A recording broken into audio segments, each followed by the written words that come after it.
നമസ്കാരം. PSC സ്കോറിൻ്റെ പുതിയ ക്ലാസ്സിലേക്ക് സ്വാഗതം.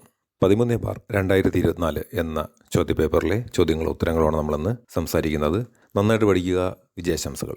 ആദ്യ ചോദ്യം, 2022 എഴുത്തച്ഛൻ പുരസ്കാരം ലഭിച്ച സേതുവിൻ്റെ കൃതികളിൽ പെടാത്തത് ഏത് എന്നുള്ളതാണ് ആദ്യത്തെ ചോദ്യം. 2022 എഴുത്തച്ഛൻ പുരസ്കാരം ലഭിച്ച സേതുവിൻ്റെ കൃതികളിൽ പെടാത്തത് ഏത്? ഉത്തരം നിഴലുറങ്ങുന്ന വഴികൾ എന്നുള്ളതാണ്. ഉത്തരം നിഴലുറങ്ങുന്ന വഴികൾ. രണ്ടാമത്തെ ചോദ്യം, ഇന്ത്യ ദേശീയ ബഹിരാകാശ ദിനമായി ആചരിക്കാൻ തീരുമാനിച്ച ദിവസം ഏത്? ഉത്തരം ഓഗസ്റ്റ് 23.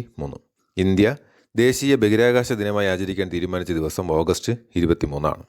ഓഗസ്റ്റ് 25 കേരളത്തിൽ ജീവകാരുണ്യ ദിനമായിട്ട് ആചരിക്കുന്നത്. ഓഗസ്റ്റ് 25 കേരളത്തിൽ ജീവകാരുണ്യ ദിനമായിട്ട് ആചരിക്കുന്നു. ചട്ടമ്പി സ്വാമിയുടെ ജന്മദിനമാണ് ഓഗസ്റ്റ് 25.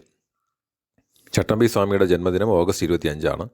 അതുകൊണ്ട് ഓഗസ്റ്റ് 25 കേരളത്തിൽ ജീവകാരുണ്യ ദിനമായിട്ട് ആചരിക്കുന്നു. 1853 ഓഗസ്റ്റ് 25 ചട്ടമ്പി സ്വാമി തിരുവനന്തപുരം ജില്ലയിലെ കണ്ണമ്മൂല എന്ന സ്ഥലത്ത് ജനിച്ചത്. ചട്ടമ്പി സ്വാമി ജനിച്ചത് 1853 ഓഗസ്റ്റ് 25. അതുകൊണ്ട് തന്നെ ഓഗസ്റ്റ് 25 കേരളത്തിൽ ജീവകാരുണ്യ ദിനമായിട്ട് ആചരിക്കുന്നു. ഇന്ത്യ ദേശീയ ബഹിരാകാശ ദിനമായി ആചരിക്കാൻ തീരുമാനിച്ച ദിവസം ഓഗസ്റ്റ് 23. മൂന്നാമത്തെ ചോദ്യം, വൈക്കം സത്യാഗ്രഹത്തിന് നേതൃത്വം നൽകിയത് ആര്? ഉത്തരം TK മാധവൻ. വൈക്കം സത്യാഗ്രഹത്തിന് നേതൃത്വം നൽകിയത് TK മാധവനാണ്. TK മാധവൻ വൈക്കം സത്യാഗ്രഹത്തിന് നേതൃത്വം നൽകിയത് TK മാധവൻ. 1924-25 കാലയളവിലാണ് വൈക്കം സത്യാഗ്രഹം നടന്നത്. 1924-25 കാലയളവിലാണ് വൈക്കം സത്യാഗ്രഹം നടന്നത്. വൈക്കം സത്യാഗ്രഹത്തോടനുബന്ധിച്ച് സവർണ ജാഥ സംഘടിപ്പിച്ച നേതാവാണ് മന്നത്ത് പത്മനാഭൻ. വൈക്കം സത്യാഗ്രഹത്തിനോടനുബന്ധിച്ച് സവർണ ജാഥ സംഘടിപ്പിച്ച നേതാവ് മന്നത്ത് പത്മനാഭനാണ്. മന്നത്ത് പത്മനാഭനെ ഭാരത കേസരി എന്നാണ് വിളിക്കുന്നത്. മന്നത്ത് പത്മനാഭനെ ഭാരത കേസരി എന്നാണ് വിളിക്കുന്നത്. പാവങ്ങളുടെ പടത്തലവൻ എന്നറിയപ്പെടുന്ന ആളാണ് AK ഗോപാലൻ. പാവങ്ങളുടെ പടത്തലവൻ എന്ന വിശേഷണമുള്ളത് AKGക്കാണ്. AKGക്കാണ് പാവങ്ങളുടെ പടത്തലവൻ എന്ന വിശേഷണം ഉള്ളത്. കേരള ഗാന്ധി എന്നറിയപ്പെടുന്നത് K കേളപ്പൻ. കേരള ഗാന്ധി എന്നറിയപ്പെടുന്നത് K കേളപ്പൻ. കേരള ഗാന്ധി K കേളപ്പൻ. മന്നത്ത് പത്മനാഭൻ്റെ ആത്മകഥയാണ് എൻ്റെ ജീവിത സ്മരണകൾ. മന്നത്ത് പത്മനാഭൻ്റെ ആത്മകഥ എൻ്റെ ജീവിത സ്മരണകൾ എന്നുള്ളതാണ്. അതേസമയം AKGയുടെ ആത്മകഥ എൻ്റെ ജീവിത കഥ. AKGയുടെ ആത്മകഥയാണ് എൻ്റെ ജീവിത കഥ. എൻ്റെ ജീവിത കഥ എന്ന ആത്മകഥ കേൾക്കുമ്പോൾ മറ്റൊരു ചോദ്യം നിങ്ങൾക്ക് ഓർമ്മ വരും. എൻ്റെ കഥ എന്ന ആത്മകഥ ആരുടേത്? എൻ്റെ കഥ എന്ന ആത്മകഥ മാധവിക്കുട്ടിയുടേതാണ്. എൻ്റെ കഥ എന്ന ആത്മകഥ എഴുതിയത് മാധവിക്കുട്ടിയാണ്. എൻ്റെ ജീവിത കഥ എന്ന ആത്മകഥ എഴുതിയത് AKGയാണ്. എൻ്റെ ജീവിത കഥ AKG. കണ്ടോ, 3 പാർട്ടുണ്ട് അതിനകത്ത്.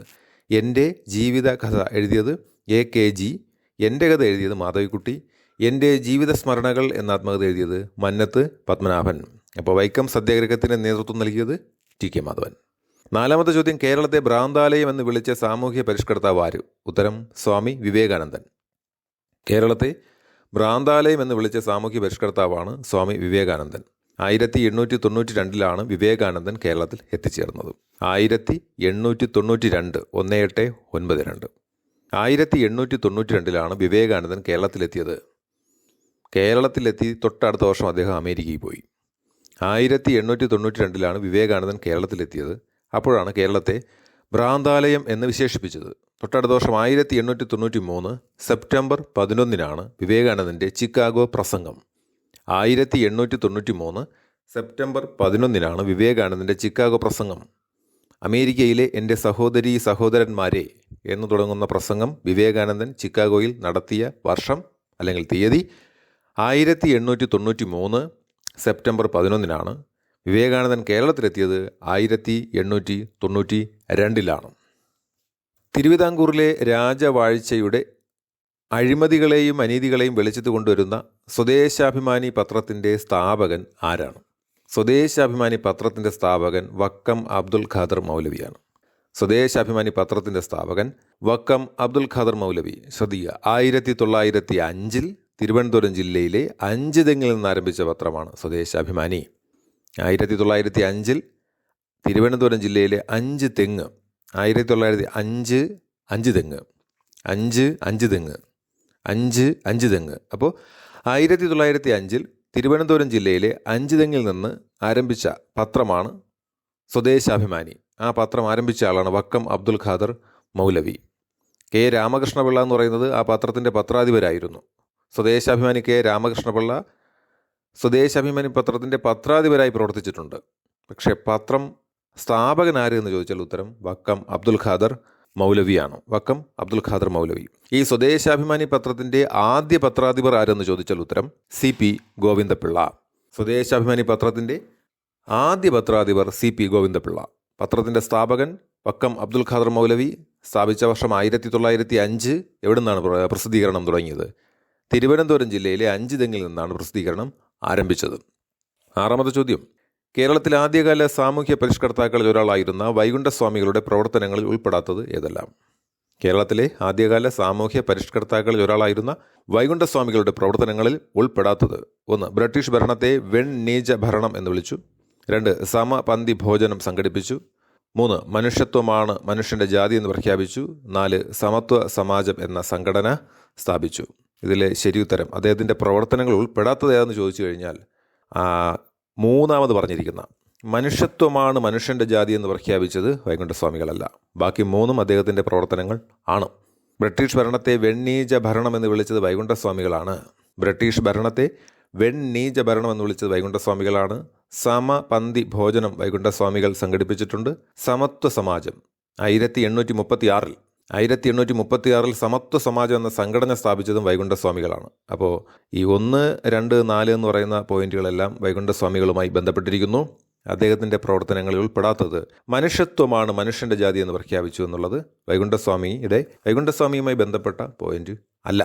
സമത്വ സമാജം സ്ഥാപിച്ച വർഷം 1836. 1836 സമത്വ സമാജം സ്ഥാപിച്ചത്. ജാതി ഒന്ന്, മതമൊന്ന്, ലോകമൊന്ന്, കുലമൊന്ന്, ദൈവമൊന്ന് എന്ന് ആഹ്വാനം ചെയ്തത് വൈകുണ്ഠസ്വാമികളാണ്. ജാതി ഒന്ന്, മതമൊന്ന്, ലോകമൊന്ന്, ദൈവമൊന്ന്, കുലമൊന്ന് എന്ന് ആഹ്വാനം ചെയ്തത് വൈകുണ്ഠസ്വാമികളാണ്. ഒരു ജാതി, ഒരു മതം, ഒരു ദൈവം, മനുഷ്യൻ എന്ന് പറഞ്ഞത് നാരായണ ഗുരു എന്ന് നമുക്കറിയാം. ഒരു ജാതി, ഒരു മതം, ഒരു ദൈവം, മനുഷ്യൻ എന്ന് പറഞ്ഞത് നാരായണ ഗുരുവാണ്. ജാതി വേണ്ട, മതം വേണ്ട, ദൈവം വേണ്ട, മനുഷ്യനെന്ന് ആഹ്വാനം ചെയ്തത് സഹോദരൻ അയ്യപ്പൻ. അടുത്ത 7ാമത്തെ ചോദ്യം. കേരള സ്റ്റേറ്റ് സ്പോർട്സ് കൗൺസിലിൻ്റെ ഇപ്പോഴത്തെ പ്രസിഡന്റ് ആരാണ്? കേരള സ്റ്റേറ്റ് സ്പോർട്സ് കൗൺസിലിൻ്റെ ഇപ്പോഴത്തെ പ്രസിഡന്റ് ശ്രീ U ഷറഫ് അലി ആണ് ഉത്തരം. Shri U Sharaf Ali. Kerala state sports കൗൺസിലിൻ്റെ ഇപ്പോഴത്തെ പ്രസിഡന്റാണ് ശ്രീ U ഷറഫ് അലി. 8. ചന്ദ്രയാൻ 3ന്റെ ലാൻഡറിലെ പേലോഡുകളിൽ ഉൾപ്പെടാത്തത് ഏത്? ചന്ദ്രയാൻ 3ന്റെ ലാൻഡറിലെ പേലോഡുകളിൽ ഉൾപ്പെടാത്തത് 8ാമത്തെ ചോദ്യമാണ്. ഉത്തരം ഷെയ്പ്പ് എന്നുള്ളതാണ്. 9. 2021 എഴുത്തച്ഛൻ പുരസ്കാരം ലഭിച്ചത് ആർക്കാണ്? 2021 എഴുത്തച്ഛൻ പുരസ്കാരം ലഭിച്ചത് P വത്സലയ്ക്കാണ്. 2021 എഴുത്തച്ഛൻ പുരസ്കാരം ലഭിച്ചത് P വത്സല. 2021 എഴുത്തച്ഛൻ പുരസ്കാരം ലഭിച്ചത് P വത്സല. 1.25 കോടി മലയാളികൾ എന്ന കൃതി രചിച്ചത് ആരാണ്? 1.25 കോടി മലയാളികൾ എന്ന കൃതി രചിച്ചത് ആദ്യ കേരള മുഖ്യമന്ത്രിയായ EMS നമ്പൂതിരിപ്പാടാണ്. 1.25 കോടി മലയാളികൾ എന്ന കൃതി രചിച്ചത് EMS നമ്പൂതിരിപ്പാട്. EMSന്റെ ആത്മകഥയാണ് ആത്മകഥ. EMS നമ്പൂതിരിപ്പാടിൻ്റെ ആത്മകഥയുടെ പേര് ആത്മകഥ എന്നാണ്. EMSന്റെ ആത്മകഥയാണ് ആത്മകഥ. EMSന്റെ ആദ്യ മന്ത്രിസഭയിൽ ഒരേ ഒരു വനിതാ മന്ത്രിയാണ് ഉണ്ടായിരുന്നത്. അത് KR ഗൗരിയമ്മയാണ്. കേരളത്തിലെ ആദ്യ EMS മന്ത്രിസഭയിൽ 11 മന്ത്രിമാരാണ് ആകെ ഉണ്ടായിരുന്നത്. അതിൽ ഒരു വനിതയാണ് ഉണ്ടായിരുന്നത്. അത് KR ഗൗരിയമ്മയാണ്. ആ KR ഗൗരിയമ്മയുടെ ആത്മകഥയുടെ പേരും ആത്മകഥ എന്നാണ്. EMSൻ്റെയും KR ഗൗരിയമ്മയുടെയും ആത്മകഥകളുടെ പേര് ആത്മകഥ എന്നാണ്. ഇപ്പോൾ 1.25 കോടി മലയാളികൾ എന്ന കൃതി രചിച്ചത് EMS നമ്പൂതിരിപ്പാടാണ്. പ്രഥമ EMS മന്ത്രിസഭ കേരളത്തിൽ അധികാരത്തിൽ വന്നത് 1957 ഏപ്രിൽ 5-ാം തീയതിയാണ്. ഇത്തരം പോയിന്റുകൾ ഒരു കടലാസിൽ കുറിച്ച് വയ്ക്കുന്നത് പുതുതായി പഠിക്കുന്നവർക്ക് പ്രയോജനം ചെയ്യും. ഇപ്പോൾ ഒരു വർഷമാണ് പറഞ്ഞത്. പ്രഥമ EMS മന്ത്രിസഭ അധികാരത്തിൽ വന്നത് 1957 ഏപ്രിൽ 5-നാണ്. വിമോചന സമരത്തെ തുടർന്ന് ആ മന്ത്രിസഭ പുറത്തായത് 1959 ജൂലൈ 31-നാണ്. പ്രഥമ EMS മന്ത്രിസഭ അധികാരത്തിൽ വന്നത് 1957 ഏപ്രിൽ 5-നും ആ മന്ത്രിസഭ പുറത്തായത് 1959 ജൂലൈ 31-നും. വിമോചന സമരത്തെ തുടർന്നാണ് പ്രഥമ EMS മന്ത്രിസഭ പുറത്താകുന്നത്. വിമോചന സമരം നടത്തിയത് മന്നത്ത് പത്മനാഭനാണ്. വിമോചന സമരം നടത്തിയത് മന്നത്ത് പത്മനാഭൻ. ഭാരതകേസരി എന്ന് വിശേഷിപ്പിക്കുന്നത് മന്നത്ത് പത്മനാഭനെയാണ്. എൻ്റെ ദേവനും ദേവിയും സംഘടനയാണ് എന്ന് ആഹ്വാനം ചെയ്തത് മന്നത്ത് പത്മനാഭനാണ്. എൻ്റെ ദേവനും ദേവിയും സംഘടനയാണ് എന്ന് ആഹ്വാനം ചെയ്തത് മന്നത്ത് പത്മനാഭനാണ്. മന്നത്ത് പത്മനാഭൻ്റെ ആത്മകഥ നേരത്തെ നമ്മൾ സംസാരിച്ചു. എൻ്റെ ജീവിത സ്മരണകൾ എന്നുള്ളതാണ് മന്നത്ത് പത്മനാഭൻ്റെ ആത്മകഥ. എൻ്റെ ജീവിത സ്മരണകൾ എന്നുള്ളത് മന്നത്ത് പത്മനാഭൻ്റെ ആത്മകഥയാണ്. 11ാമത്തെ ചോദ്യം, ഇന്ത്യയിൽ റെയിൽ ഗതാഗതം ആരംഭിച്ച വർഷം ഏതാണ്? ഉത്തരം 1853. ഇന്ത്യയിൽ റെയിൽ ഗതാഗതം ആരംഭിച്ച വർഷം 1853. ഇന്ത്യയിലെ ഏറ്റവും വലിയ കൽക്കരിപ്പാടം ഏതാണ്? ഇന്ത്യയിലെ ഏറ്റവും വലിയ കൽക്കരിപ്പാടമാണ് ഛാറിയ. ഇന്ത്യയിലെ ഏറ്റവും വലിയ കൽക്കരിപ്പാടം ഛാറിയയാണ്. ഇന്ത്യയിലെ ഏറ്റവും വലിയ കൽക്കരിപ്പാടം ഛാറിയയാണ്. 13. 1959 ജർമ്മൻ സാങ്കേതിക സഹായത്തോടെ ഇന്ത്യയിൽ സ്ഥാപിക്കപ്പെട്ട ഇരുമ്പുരുക്കുശാല ഏത്? 1959 ജർമ്മൻ സാങ്കേതിക സഹായത്തോടെ ഇന്ത്യയിൽ സ്ഥാപിക്കപ്പെട്ട ഇരുമ്പുരുക്കുശാലയാണ് Hindustan steel limited Rourkela. Hindustan steel limited Rourkela. അപ്പോൾ 1959 ജർമ്മനിയുടെ സഹായത്തോടുകൂടി ആരംഭിച്ച ഇരുമ്പുരുക്കുശാലയാണ് റൂർക്കേല എന്ന് പറയുന്നത്. റൂർക്കേല. 14 കരിമ്പ് ഉൽപ്പാദനത്തിൽ 1-ാം സ്ഥാനത്തുള്ള ഇന്ത്യൻ സംസ്ഥാനം ഏതാണ്? കരിമ്പ് ഉൽപ്പാദനത്തിൽ 1-ാം സ്ഥാനത്തുള്ളത് ഉത്തർപ്രദേശ്. കരിമ്പ് ഉൽപ്പാദനത്തിൽ 1-ാം സ്ഥാനത്തുള്ള ഇന്ത്യൻ സംസ്ഥാനമാണ് ഉത്തർപ്രദേശ്. 15 കേരളത്തിൽ കൊല്ലം മുതൽ കോട്ടപ്പുറം വരെയുള്ള പശ്ചിമതീര കനാൽ ഏത് ദേശീയ ജലപാതയിൽ ഉൾപ്പെടുന്നു? ദേശീയ ജലപാത 3. ഓപ്ഷൻ സി ആണ് ശരി ഉത്തരം. കേരളത്തിൽ കൊല്ലം മുതൽ കോട്ടപ്പുറം വരെയുള്ള പശ്ചിമതീര കനാൽ അറിയപ്പെടുന്നത് ദേശീയ ജലപാത 3 ആയിട്ടാണ്. ദേശീയ ജലപാത 3 എന്നാണ് അതിൻ്റെ പേര്. കേരളത്തിൽ കൊല്ലം മുതൽ കോട്ടപ്പുറം വരെയുള്ള പശ്ചിമതീര കനാൽ അറിയപ്പെടുന്നത് ദേശീയ ജലപാത 3. ഇന്ത്യയുമായി വടക്ക് പടിഞ്ഞാറ് അതിർത്തി പങ്കിടുന്ന രാജ്യം താഴെ തന്നിരിക്കുന്നതിൽ ഏതാണ്? ഉത്തരം അഫ്ഗാനിസ്ഥാൻ. ഇന്ത്യയുമായി വടക്ക് പടിഞ്ഞാറ് അതിർത്തി പങ്കിടുന്ന രാജ്യം അഫ്ഗാനിസ്ഥാനാണ്. അഫ്ഗാനിസ്ഥാൻ്റെ തലസ്ഥാനമാണ് കാബൂൾ. ഇന്ത്യയുമായി വടക്ക് പടിഞ്ഞാറ് അതിർത്തി പങ്കിടുന്ന രാജ്യം ഏതെന്ന് ചോദിച്ചാൽ ഉത്തരം അഫ്ഗാനിസ്ഥാനാണ്. വടക്ക് പടിഞ്ഞാറുമായി അതിർത്തി പങ്കിടുന്ന രാജ്യം. യങ് ഇന്ത്യ എന്ന പത്രത്തിൻ്റെ സ്ഥാപകൻ ആരാണ്? യങ് ഇന്ത്യ എന്ന പത്രത്തിൻ്റെ സ്ഥാപകൻ മഹാത്മാഗാന്ധി. യങ് ഇന്ത്യ എന്ന പത്രത്തിൻ്റെ സ്ഥാപകൻ മഹാത്മാഗാന്ധി. അതായത് Indian Opinion, Harijan, Navajivan, Young India ഇതെല്ലാം മഹാത്മാഗാന്ധിയുമായി ബന്ധപ്പെട്ട പ്രസിദ്ധീകരണങ്ങളാണ്. Indian Opinion, Harijan, Navajivan, Young India 4 പ്രസിദ്ധീകരണങ്ങളാണ് ഈ പറഞ്ഞത്. Indian Opinion, Harijan, Navajivan, Young India ഇത് 4 മഹാത്മാഗാന്ധിയുമായി ബന്ധപ്പെട്ട പ്രസിദ്ധീകരണങ്ങളാണ്. Indian Opinion, Harijan, Navajivan, Young India. പാരമ്പര്യേതര ഊർജ്ജ സ്രോതസ്സിൻ്റെ സവിശേഷത അല്ലാത്തത് ഏത്? പാരമ്പര്യേതര ഊർജ്ജ സ്രോതസ്സിൻ്റെ സവിശേഷത അല്ലാത്തത് ശുഷ്കമായി കൊണ്ടിരിക്കുന്നു എന്നുള്ളതാണ് ശരി ഉത്തരം. പാരമ്പര്യേതര ഊർജ്ജ സ്രോതസ്സിന് പുനഃസ്ഥാപന ശേഷിയുണ്ട്, ചെലവ് കുറവാണ്, പരിസ്ഥിതി പ്രശ്നങ്ങൾ ഉണ്ടാക്കുന്നില്ല. അതെല്ലാം ശരിയാണ്. ശുഷ്കമായി കൊണ്ടിരിക്കുകയാണ്. പാരമ്പര്യേതര ഊർജ്ജ സ്രോതസ്സിൻ്റെ സവിശേഷത അല്ലാത്തത്. ഉപദ്വീപീയ നദികളിൽ വെച്ച് ഏറ്റവും നീളം കൂടിയ നദി ഏതാണ്? ഉപദ്വീപീയ നദികളിൽ വെച്ച് ഏറ്റവും നീളം കൂടിയ നദി ഗോദാവരി. ഉപദ്വീപീയ നദികളിൽ വെച്ച് ഏറ്റവും നീളം കൂടിയ നദി ഗോദാവരി. ഉപദ്വീപീയ നദികളിൽ വെച്ച് ഏറ്റവും നീളം കൂടിയ നദിയാണ് ഗോദാവരി. പടിഞ്ഞാറൻ തീര സമതലവുമായി ബന്ധമില്ലാത്ത പ്രസ്താവനകളേവ? കായലുകളും അഴിമുഖങ്ങളും കാണപ്പെടുന്നു, ഡെൽറ്റ രൂപീകരണം നടക്കുന്നു, താരതമ്യേന വീതി കൂടുതൽ, അറബിക്കടലിനും പശ്ചിമഘട്ടത്തിനും ഇടയിൽ. ഇങ്ങനെ 4 ഓപ്ഷൻസാണ് കൊടുത്തിട്ടുള്ളത്. ഓപ്ഷൻ ബി ആണ് ശരി ഉത്തരം. അതായത് 2ഉം 3ഉം ബന്ധമില്ലാത്ത പ്രസ്താവനകളാണ്. ഡെൽറ്റ രൂപീകരണം നടക്കുന്നു, താരതമ്യേന വീതി കൂടുതൽ തുടങ്ങിയ 2 പ്രസ്താവനകളും പടിഞ്ഞാറൻ തീര സമതലവുമായി ബന്ധം ഇല്ലാത്ത പ്രസ്താവനകളാണ്. ദേശീയ ഗാനമായ ജനഗണമന രചിച്ചത് ആര്? ജനഗണമന രചിച്ചത് രവീന്ദ്രനാഥ ടാഗോർ. ദേശീയഗാനമായ ജനഗണമന രചിച്ചത് രവീന്ദ്രനാഥ ടാഗോറാണ്. സാഹിത്യത്തിന് നോബൽ സമ്മാനം നേടുന്ന ആദ്യത്തെ ഏഷ്യക്കാരൻ, സാഹിത്യത്തിന് നോബൽ സമ്മാനം നേടുന്ന ആദ്യത്തെ ഇന്ത്യക്കാരൻ എന്നൊക്കെ ചോദ്യം ചോദിച്ചാൽ ഉത്തരം രവീന്ദ്രനാഥ ടാഗോർ. 1913 ഗീതാഞ്ജലി എന്ന കൃതിക്കാണ് ടാഗോറിന് നോബൽ സമ്മാനം ലഭിച്ചത്. 1913 ഗീതാഞ്ജലി എന്ന കൃതിക്ക് ടാഗോറിന് നോബൽ സമ്മാനം ലഭിക്കുന്നു. അപ്പോൾ സാഹിത്യത്തിന് നോബൽ സമ്മാനം നേടുന്ന ആദ്യത്തെ ഏഷ്യക്കാരനെന്നോ ആദ്യത്തെ ഇന്ത്യക്കാരനെന്നോ ചോദിച്ചാൽ ഉത്തരം രവീന്ദ്രനാഥ ടാഗോർ എന്നാണ്. ടാഗോറിൻ്റെ തൂലികാനാമമായിരുന്നു ഭാനു സിൻഹ. ടാഗോറിൻ്റെ തൂലികാനാമം ഭാനു സിൻഹ എന്നാണ്. ഭാനു സിൻഹ. ടാഗോറിൻ്റെ വീടിൻ്റെ പേരാണ് ജറാസാങ്കോ. ടാഗോറിൻ്റെ വീട്ടുപേര് ജറാസാങ്കോ. ടാഗോറിൻ്റെ വീട്ടുപേരാണ് ജറാസാങ്കോ. അപ്പോൾ ദേശീയഗാനമായ ജനഗണമന രചിച്ചത് ടാഗോറാണ്. ജനഗണമന ആലപിക്കാൻ വേണ്ട സമയം 52 സെക്കൻഡ്. ജനഗണമനയുടെ കരോക്കെ ആലപിക്കാൻ വേണ്ട സമയം 20 സെക്കൻഡ്. അപ്പോൾ ജനഗണമന എഴുതിയത് ടാഗോർ. ദേശീയ ഗീതമായ വന്ദേ മാതരം ആദ്യമായി പാടിയത് ഇന്ത്യൻ നാഷണൽ കോൺഗ്രസിൻ്റെ ഏത് സമ്മേളനത്തിൽ വെച്ച് ആണ്? ഉത്തരമേ കൽക്കട്ട കോൺഗ്രസ്. ദേശീയ ഗീതമായ വന്ദേ മാതരം ആദ്യമായിട്ട് ആലപിച്ചത് ഇന്ത്യൻ നാഷണൽ കോൺഗ്രസിൻ്റെ കൽക്കട്ട സമ്മേളനത്തിൽ വെച്ചാണ്. വന്ദേ മാതരം എഴുതിയത് ബങ്കിം ചന്ദ്ര ചാറ്റർജി. ജനഗണമന എഴുതിയത് ടാഗോറും വന്ദേമാതരം എഴുതിയത് ബങ്കിം ചന്ദ്ര ചാറ്റർജിയാണ്. ബങ്കിം ചന്ദ്ര ചാറ്റർജിയുടെ ആനന്ദമഠം എന്ന കൃതിയിലാണ് വന്ദേമാതരം ഉൾപ്പെട്ടിരിക്കുന്നത്. ദേശീയ പതാകയുടെ നീളവും വീതിയും തമ്മിലുള്ള അനുപാതം എത്ര? ദേശീയ പതാകയുടെ നീളവും വീതിയും തമ്മിലുള്ള അനുപാതം 3:2. ദേശീയ പതാകയുടെ ശില്പി പിംഗലി വെങ്കയ്യാണ്. ദേശീയ പതാകയുടെ ശില്പി പിംഗലി വെങ്കയ്യ. ദേശീയ പതാകയുടെ നീളവും വീതിയും തമ്മിലുള്ള അനുപാതം 3:2. ദേശീയ മനുഷ്യാവകാശ കമ്മീഷൻ നിലവിൽ വന്നത് ഏത് വർഷത്തിൽ? ദേശീയ മനുഷ്യാവകാശ കമ്മീഷൻ 1993 ഒക്ടോബർ 12. ദേശീയ മനുഷ്യാവകാശ കമ്മീഷൻ നിലവിൽ വന്നത് 1993 ഒക്ടോബർ 12-നാണ്. ഇന്ത്യയിൽ വിവരാവകാശ നിയമം നിലവിൽ വന്ന വർഷം ചോദിക്കുകയാണെങ്കിൽ 2005 ഒക്ടോബർ 12. വിവരാവകാശ നിയമം നിലവിൽ വന്ന ഇന്ത്യയിൽ വിവരാവകാശ നിയമം നിലവിൽ വന്ന വർഷം 2005 ഒക്ടോബർ 12 ആണ്. ഇന്ത്യയിൽ ഭരണഘടനയിൽ ജീവിക്കുന്നതിനും വ്യക്തി സ്വാതന്ത്ര്യത്തിനുമുള്ള അവകാശത്തെപ്പറ്റി പ്രതിപാദിക്കുന്ന അനുച്ഛേദം ഏതാണ്? അനുച്ഛേദം 21. ഇന്ത്യയിൽ ഇന്ത്യൻ ഭരണഘടനയിൽ ജീവിക്കുന്നതിനും വ്യക്തി സ്വാതന്ത്ര്യത്തിനുമുള്ള അവകാശത്തെപ്പറ്റി പ്രതിപാദിക്കുന്ന അനുച്ഛേദം 21. ദേശീയ മുദ്രയുടെ ചുവട്ടിൽ ആലേഖനം ചെയ്തിരിക്കുന്ന സത്യമേവ ജയതേ എന്ന വാക്യം ഏത് ലിപിയിലാണ് എഴുതിയിരിക്കുന്നത്? 27ാമത്തെ ചോദ്യമാണ്. ദേശീയ മുദ്രയുടെ ചുവട്ടിൽ ആലേഖനം ചെയ്തിരിക്കുന്ന സത്യമേവ ജയതേ എന്ന വാക്യം ദേവനാഗരി ലിപിയിലാണ് രേഖപ്പെടുത്തിയിരിക്കുന്നത്. ദേശീയ മുദ്രയുടെ ചുവട്ടിൽ ആലേഖനം ചെയ്തിരിക്കുന്ന സത്യമേവ ജയതേ എന്ന വാക്യം ദേവനാഗരി ലിപിയിലാണ് ആലേഖനം ചെയ്തിരിക്കുന്നത്. താഴെ പറയുന്നവയിൽ ഇന്ത്യയുടെ ദേശീയ മൃഗം ഏതാണ്? ഇന്ത്യയുടെ ദേശീയ മൃഗം കടുവ. ഇന്ത്യയുടെ ദേശീയ മൃഗം കടുവയാണ്. 1972-ലാണ് കടുവ ദേശീയ മൃഗമായിട്ട് മാറുന്നത്. 72 വരെ ദേശീയ മൃഗം സിംഹം ആയിരുന്നു. 1972 വരെ ദേശീയ മൃഗം സിംഹമായിരുന്നു. 72-ലാണ് കടുവ ദേശീയ മൃഗമായിട്ട് മാറുന്നത്. എന്നാൽ പ്രോജക്റ്റ് ടൈഗർ പദ്ധതി നിലവിൽ വരുന്നത് 1973-ലാണ്. ഇന്ത്യയുടെ ദേശീയ മൃഗം കടുവയായിട്ട് മാറുന്ന 1972-ലാണ്. പ്രോജക്റ്റ് ടൈഗർ എന്ന പ്രോജക്റ്റ് 1973-ലാണ്.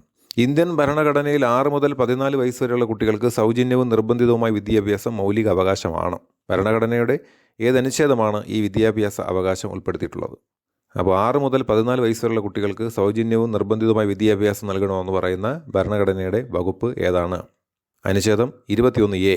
അനുച്ഛേദം 21A ആണ് 6 മുതൽ 14 വയസ്സ് വരെയുള്ള കുട്ടികൾക്ക് സൗജന്യവും നിർബന്ധിതവുമായ വിദ്യാഭ്യാസം നൽകണമെന്ന് പറയുന്നത്. ഇന്ത്യൻ ഭരണഘടനയിൽ മൗലിക കർത്തവ്യങ്ങളെക്കുറിച്ച് പ്രതിപാദിക്കുന്നത് ഏത് ഭാഗത്താണ്? മൗലിക കർത്തവ്യങ്ങളെക്കുറിച്ച് പ്രതിപാദിക്കുന്ന ഭാഗം 4A ആണ്. ഇന്ത്യൻ ഭരണഘടനയിൽ മൗലിക കർത്തവ്യങ്ങളെക്കുറിച്ച് പ്രതിപാദിക്കുന്ന ഭാഗം 4A. ജാലിയൻ വാലാബാഗ് കൂട്ടക്കൊല നടന്ന വർഷം ഏതാണ്? 1919 ശരി ഉത്തരം. ജാലിയൻ വാലാബാഗ് കൂട്ടക്കൊല നടന്നത് 1919 ഏപ്രിൽ 13 1919 ഏപ്രിൽ 13 ജാലിയൻ വാലാബാഗ് കൂട്ടക്കൊല നടന്നത്. ഇതിൽ കൊടുത്തിരിക്കുന്നതിൽ ശരി ഉത്തരം 1919. ജാലിയൻ വാലാബാഗ് കൂട്ടക്കൊല 1919. ഇതിനകത്ത് മറ്റ് 3 ഓപ്ഷൻസ് കൊടുത്തിട്ടുണ്ട്. 1929 എന്ന് പറയുന്നൊരു ഓപ്ഷൻ. 1929-ലാണ് ലാഹോറിലെ ഇന്ത്യൻ നാഷണൽ കോൺഗ്രസിൽ നെഹ്റു INCയുടെ പ്രസിഡന്റായിട്ട് മാറുന്നത്. ലാഹോറിലെ സമ്മേളനത്തിൽ നെഹ്റു INC പ്രസിഡന്റായിട്ട് മാറി പൂർണ്ണ സ്വരാജ് പ്രമേയം പാസാക്കിയ വർഷമാണ് ചോദിക്കുന്നതെങ്കിൽ 1929. കോൺഗ്രസ് പൂർണ്ണ സ്വരാജ് പ്രമേയം പാസാക്കിയ വർഷം 1929. 1929. അതുപോലെ VT ഭട്ടതിരിപ്പാട് അടുക്കളയിൽ നിന്ന് അരങ്ങത്തേക്കെന്ന് പറയുന്ന നാടകം എഴുതിയത് 1929-ലാണ്. VT ഭട്ടതിരിപ്പാട് അടുക്കളയിൽ നിന്ന് അരങ്ങത്തേക്ക് എന്ന നാടകം എഴുതിയത് 1929-ലാണ്. ഇനി മാപ്പിള ലഹള അല്ലെങ്കിൽ മലബാർ കലാപം ഏത് വർഷം എന്ന് ചോദിച്ചാൽ 1921-ലാണ്. മലബാർ കലാപം മാപ്പിള ലഹള എന്ന പേരിലേക്ക് അറിയപ്പെടുന്ന പ്രക്ഷോഭം നടന്നത് 1921-ലാണ്. ക്വിറ്റ് ഇന്ത്യ സമരം നടന്നത് 1942-ലാണ്. ക്വിറ്റ് ഇന്ത്യ സമരം 1942-ലാണ്. മലബാർ കലാപം എന്ന പുസ്തകം എഴുതിയത് K. മാധവൻ നായർ. മലബാർ കലാപം എന്ന് പറയുന്ന പുസ്തകം എഴുതിയത് K. മാധവൻ നായർ. ജാലിയൻ വാലാബാഗ് കൂട്ടക്കൊല 1919 ഏപ്രിൽ 13. ബ്രിട്ടീഷ് കാലഘട്ടത്തിൽ ഇന്ത്യൻ സമ്പദ് വ്യവസ്ഥയിലുണ്ടായ തകർച്ചയെ വെളിപ്പെടുത്തുന്ന ചോർച്ചാ സിദ്ധാന്തം ആരുടെ സംഭാവനയാണ്? ഉത്തരം ദാദാഭായ് നവറോജി. ബ്രിട്ടീഷ് കാലഘട്ടത്തിൽ ഇന്ത്യൻ സമ്പദ് വ്യവസ്ഥയിലുണ്ടായ തകർച്ചയെ വെളിപ്പെടുത്തുന്ന ചോർച്ചാ സിദ്ധാന്തം ദാദാഭായ് നവറോജിയുടെ സംഭാവനയാണ്. ഇന്ത്യൻ ഗ്ലാഡ്സ്റ്റൺ അല്ലെങ്കിൽ ഇന്ത്യയുടെ വന്ധ്യവയോധികൻ എന്നൊക്കെ വിശേഷിപ്പിക്കുന്നത് ദാദാഭായ് നവറോജിയാണ്. ഇന്ത്യയുടെ വന്ധ്യവയോധികൻ എന്ന് വിശേഷിപ്പിക്കുന്നത് ദാദാഭായ് നവറോജിയാണ്. ഇന്ത്യൻ ഗ്ലാഡ്സ്റ്റൺ എന്ന് വിശേഷിപ്പിക്കുന്നത് ദാദാഭായ് നവറോജിയാണ്. അദ്ദേഹമാണ് ചോർച്ചാ സിദ്ധാന്തത്തിൻ്റെ ഉപജ്ഞാതാവ്. ഇന്ത്യൻ നാഷണൽ കോൺഗ്രസിന് ആ പേര് നിർദ്ദേശിച്ചത് ദാദാഭായ് നവറോജിയാണ്. ഇന്ത്യൻ നാഷണൽ കോൺഗ്രസിന് ആ പേര് നിർദ്ദേശിച്ചത് ദാദാഭായ് നവറോജിയാണ്. ഇന്ത്യൻ നാഷണൽ കോൺഗ്രസ് രൂപീകരിച്ചത് A.O. ഹ്യൂമാണ്. ഇന്ത്യൻ നാഷണൽ കോൺഗ്രസിൻ്റെ സ്ഥാപകൻ A.O. Hume, Allan Octavian Hume. അദ്ദേഹമാണ് ഇന്ത്യൻ പക്ഷിശാസ്ത്രത്തിൻ്റെ പിതാവ്. ഇന്ത്യൻ പക്ഷിശാസ്ത്രത്തിൻ്റെ പിതാവ് A.O. ഹ്യൂം. അദ്ദേഹമാണ് ഇന്ത്യൻ നാഷണൽ കോൺഗ്രസിൻ്റെ സ്ഥാപകൻ. ഇന്ത്യൻ നാഷണൽ കോൺഗ്രസ് രൂപം കൊണ്ടത് 1885 ഡിസംബർ 28. INC രൂപം കൊണ്ടത് 1885 ഡിസംബർ 28 മുംബൈയിലെ ഗോകുൽദാസ് തേജ്പാൽ സംസ്കൃത കോളേജിലായിരുന്നു INCയുടെ ആദ്യ സമ്മേളനം. മുംബൈയിലെ ഗോകുൽദാസ് തേജ്പാൽ സംസ്കൃത കോളേജിലായിരുന്നു INCയുടെ ആദ്യ സമ്മേളനം. സ്ഥാപകൻ A.O. ഹ്യൂമാണ്. വർഷം 1885 ഡിസംബർ 28. എല്ലാ വർഷവും ഡിസംബർ 28 INC ദിനമായിട്ട് ആചരിക്കുന്നു. എല്ലാ വർഷവും ഡിസംബർ 28 INC ദിനമായിട്ട് ആചരിക്കുന്നു. ആ INCക്ക് ഇന്ത്യൻ നാഷണൽ കോൺഗ്രസ് എന്ന പേര് നിർദ്ദേശിച്ചത് ദാദാഭായ് നവറോജിയാണ്. ചോർച്ചാ സിദ്ധാന്തത്തിൻ്റെ ഉപജ്ഞാതാവ് ദാദാഭായ് നവറോജിയാണ്. എന്നാൽ ഇന്ത്യൻ നാഷണൽ കോൺഗ്രസിൻ്റെ ചിഹ്നം കൈപ്പത്തിയാണെന്ന് നിർദ്ദേശിച്ചത് ഇന്ദിരാഗാന്ധിയാണ്. ഇന്ത്യൻ നാഷണൽ കോൺഗ്രസ് എന്ന പ്രസ്ഥാനത്തിന് കൈപ്പത്തി ചിഹ്നം നിർദ്ദേശിച്ചത് ഇന്ദിരാഗാന്ധി. സാരേ ജഹാം സെ അച്ഛാ ഹിന്ദുസ്ഥാൻ ഹമാര എന്ന ഗാനത്തിൻ്റെ രചയിതാവ് ആരാണ്? സാരേ ജഹാം സെ അച്ഛാ ഹിന്ദുസ്ഥാൻ ഹമാര എന്ന ഗാനത്തിൻ്റെ രചയിതാവ് അല്ലാമ മുഹമ്മദ് ഇക്ബാൽ.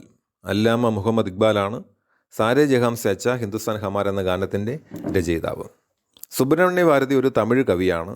ഓടി വിളയാട് പാപ്പ എന്ന കവിത എഴുതിയത് സുബ്രഹ്മണ്യ ഭാരതിയാണ്. ഓടി വിളയാട് പാപ്പ എന്ന കവിത എഴുതിയത് സുബ്രഹ്മണ്യ ഭാരതിയാണ്. അദ്ദേഹത്തിൻ്റെ സുതന്തിര പെരുമൈ എന്ന പുസ്തകത്തിനകത്തുള്ള എന്ന കവിതയാണ് ഓടി വിളയാട് പാപ്പ. സുതന്തിര പെരുമൈ എന്ന പുസ്തകത്തിലുള്ള കവിതയാണ് ഓടി വിളയാട് പാപ്പ എന്നുള്ളത്. ഇന്ത്യ എന്ന പത്രത്തിൻ്റെ സ്ഥാപകൻ സുബ്രഹ്മണ്യ ഭാരതിയാണ്. അപ്പോൾ യങ് ഇന്ത്യ എന്ന് പറയുന്ന പത്രം മഹാത്മാഗാന്ധിയുമായി ബന്ധപ്പെട്ടിരിക്കുന്നു. ന്യൂ ഇന്ത്യ എന്ന പ്രസിദ്ധീകരണം ആനി ബസന്റുമായി ബന്ധപ്പെട്ടിരിക്കുന്നു. ഇന്ത്യ എന്ന പ്രസിദ്ധീകരണം സുബ്രഹ്മണ്യ ഭാരതിയുമായി ബന്ധപ്പെട്ടിരിക്കുന്നു. സ്വാതന്ത്ര്യാനന്തര ഇന്ത്യയുടെ സാമ്പത്തികമായ ആധുനികവൽക്കരണത്തിൽ സുപ്രധാന പങ്കുവഹിച്ച ഏറ്റവും വലിയ വിവിധോദ്ദേശ നദീതട പദ്ധതി ഏതാണ്? ബക്രാം നങ്കലാണ് ഉത്തരം. സ്വാതന്ത്ര്യാനന്തര ഇന്ത്യയുടെ സാമ്പത്തികമായ ആധുനികവൽക്കരണത്തിൽ സുപ്രധാന പങ്കുവഹിച്ച ഏറ്റവും വലിയ വിവിധോദ്ദേശ നദീതട പദ്ധതി ബക്രാം നങ്കൽ പദ്ധതിയാണ്. അടുത്ത ചോദ്യം, ഏതൊരു ഇന്ത്യക്കാരനെയും വാറന്റ് ഇല്ലാതെ അറസ്റ്റ് ചെയ്യാമെന്ന ബ്രിട്ടീഷ് കരി നിയമത്തിൻ്റെ പേര് എന്താണ്? ഉത്തരം റൗലറ്റ് ആക്ട് ആണ്. ഏതൊരു ഇന്ത്യക്കാരനെയും വാറന്റ് ഇല്ലാതെ അറസ്റ്റ് ചെയ്യാമെന്ന ബ്രിട്ടീഷ് കരി നിയമത്തിൻ്റെ പേരാണ് Rowlatt Act. 1919 Rowlatt Act. Jallian വാലാബാഗും 1919. Rowlatt Act 1919, Jallian Walabagh 1919. കേരളത്തിലെ ഏറ്റവും ഉയരം കൂടിയ കൊടുമുടിയായ ആനമുടി ഏത് ജില്ലയിലാണ് സ്ഥിതി ചെയ്യുന്നത്? ഉത്തരം ഇടുക്കി. കേരളത്തിലെ ഏറ്റവും ഉയരം കൂടിയ കൊടുമുടിയായ ആനമുടി ഏത് ജില്ലയിലാണ് സ്ഥിതി ചെയ്യുന്നത്? ഇടുക്കി. 4 ജില്ലകളാണ് ഇവിടെ ഓപ്ഷനായിട്ട് കൊടുത്തിരിക്കുന്നത്. ഇടുക്കി ജില്ല രൂപം കൊണ്ടത് 1972 ജനുവരി 26. ഇടുക്കി ജില്ല രൂപം കൊണ്ടത് 1972 ജനുവരി 26-നാണ്. അപ്പോൾ കേരളത്തിലെ ഏറ്റവും ഉയരം കൂടിയ കൊടുമുടിയാണ് ആനമുടി. അത് ഇടുക്കി ജില്ലയിലാണ് സ്ഥിതി ചെയ്യുന്നത്. രാജ്യസഭയിലേക്ക് നാമനിർദ്ദേശം ചെയ്യപ്പെട്ട ആദ്യത്തെ മലയാളിയായ വനിതാ കായിക താരം? ഉത്തരം PT ഉഷ. രാജ്യസഭയിലേക്ക് നാമനിർദ്ദേശം ചെയ്യപ്പെട്ട ആദ്യത്തെ മലയാളിയായ വനിതാ കായിക താരം ഉത്തരം PT ഉഷയാണ്. PT ഉഷയുടെ ആത്മകഥയാണ് the golden girl of India. PT ഉഷയുടെ ആത്മകഥയാണ് the golden girl of India. The golden girl of India എന്ന് പറയുന്നത് PT ഉഷയുടെ ആത്മകഥയാണ്. അപ്പോൾ സച്ചിൻ തെണ്ടുൽക്കറുടെ ആത്മകഥ ഏതാണ്? സച്ചിൻ തെണ്ടുൽക്കറുടെ ആത്മകഥയാണ് പ്ലേയിങ് ഇറ്റ് മൈ വേ. സച്ചിൻ്റെ ആത്മകഥയാണ് പ്ലേയിങ് ഇറ്റ് മൈ വേ.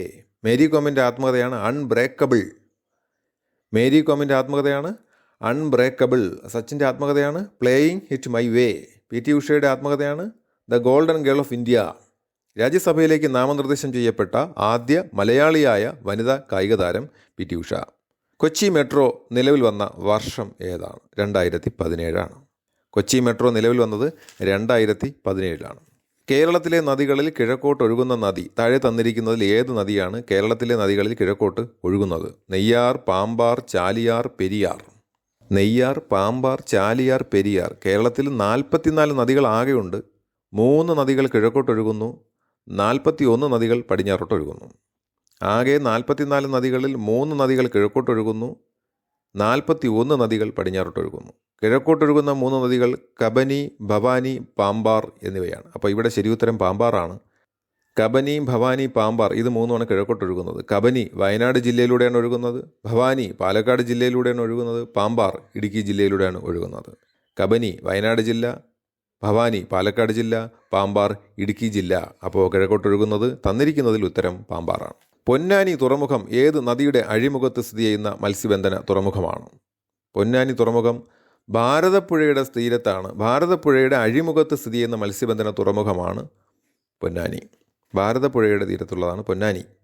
2022 മികച്ച പിന്നണി ഗായികയ്ക്കുള്ള ദേശീയ പുരസ്കാരം നേടിയ കേരളീയ വനിത നഞ്ചിയമ്മയാണ്. 2022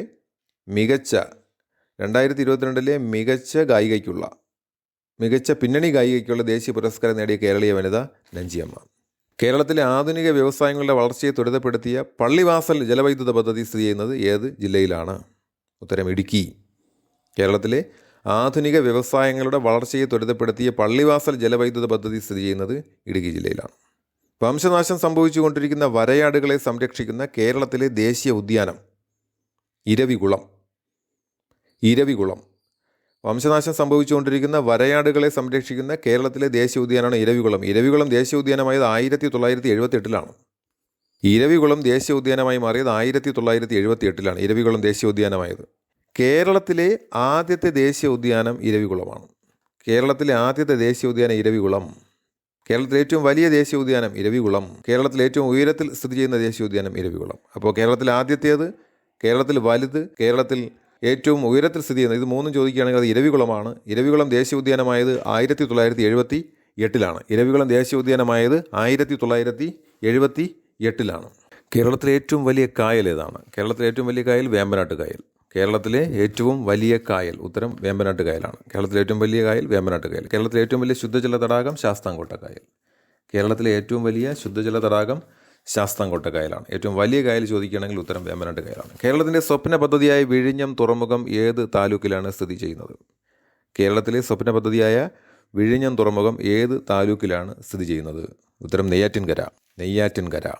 സാധുജന പരിപാലന സംഘം രൂപീകരിച്ചത് ആരും? സാധുജന പരിപാലന സംഘം രൂപീകരിച്ചത് അയ്യങ്കാളിയാണ്. 1907 സാധുജന പരിപാലന സംഘം രൂപീകരിച്ചത് അയ്യങ്കാളിയാണ്. 1907 അയ്യങ്കാളിയാണ് 1893 വില്ലുവണ്ടി യാത്ര നടത്തിയത്.